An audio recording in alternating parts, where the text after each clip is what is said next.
여러분 반갑습니다. 오톡스 시즌2 36번째 시간까지 열심히 해오신 것 진심으로 감사를 드립니다. 이제 이번 주면 끝나게 되는데 오늘은 37번째로 기도계약이라는 제목을 갖고 있고요. 근거가 되는 말씀은 마태복음 18장 18절 말씀, 무엇이든지 너희가 땅에서 매면 하늘에서도 매일 것이요 라는 말씀을 가지고 함께 살펴보려고 합니다. 이 책에 보게 되면 약 10여 년 전에 이 마크 베터슨 목사에게 있었던 일로 시작합니다. 마약 밀매상이 운영하고 있었던 앞을 지나갈 때 하나님께서 강한 마음에 감동을 주셨는데 바로 그곳을 커피하우스로 만드는 것이었습니다.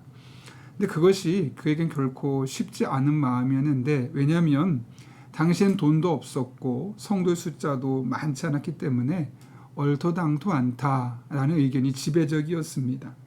그러나 마치 이스라엘 백성들이 여리고성을 매일매일 돌았던 것처럼 교인들과 함께 그것을 돌면서 기도해왔죠. 그렇게 무려 5년이라는 시간을 한결같이 기도했을 때 하나님께서 그들에게 놀라운 일을 시작하셨습니다. 처음에 건물주인이 요구한 것은 약 100만 달러였다고 합니다. 제가 환산해 보니까 한 12억이 조금 넘더라고요. 큰 돈입니다. 그런데 놀라운 것은 그 100만 달러가 되는 돈을 기도를 하면 할수록 조금씩 금액이 낮춰지기 시작하더니 무려 32만 5천 달러, 약 3분의 1에 해당되는 금액으로 그 땅을, 그 건물을 살 수 있게 되었다는 것이죠. 더 놀라운 것은 그들보다 더 많은 금액을 제시했던 곳이 있었다는 것이고, 또 부동산 회사도 포함되어 있었다는 겁니다.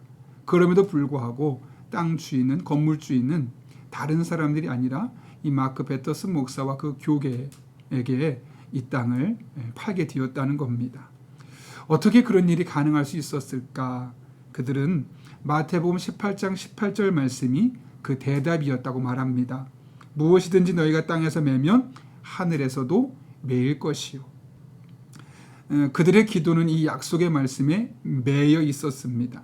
하나님이 주신 것이라는 것을 철석같이 믿었고, 그렇게 계속해서 기도하게 되었을 때 마침내 하나님께서 점점 땅의 액수를 줄여가시고 마크 베터슨과 그 교회에게 이 땅을 주게 되었던 것이죠. 여러분, 기도의 목적이 무엇일까요? 기도의 목적은 우리가 원하는 것을 갖는 것이 아니라 하나님이 원하시는 것이 무엇인지, 또 하나님의 뜻이 어디에 있는지를 깨닫는 것입니다. 그래서 우리가 하는 기도가 하나님의 뜻 안에만 있다면 그 기도는 전적으로 만유의 왕이신 하나님의 후원 가운데 이루어질 수밖에 없다는 것이죠. 돌아보면 마크 베터슨 목사의 고백에 의하면 그 교회가 땅을 사는데 오랜 세월이 걸린 것, 어쩌면 장애물처럼 보일 수 있었겠지만 그 시간을 감사했다고 합니다. 왜냐하면 그토록 힘든 과정을 거친 것도 감사했는데, 그 이유는 뭐냐면 그로 인해서 큰 꿈을 꾸물 수 있게 되었고, 또 열심히 기도할 수 있게 되었고, 깊이 생각할 수 있게 되었다는 것이죠. 만약 손쉽게 되었다면 그 큰 꿈을 꾸지 못했을 뿐만 아니라 굳이 기도하지 않고 그들의 교회가 가지고 있었던 자본력을 의지했을 겁니다.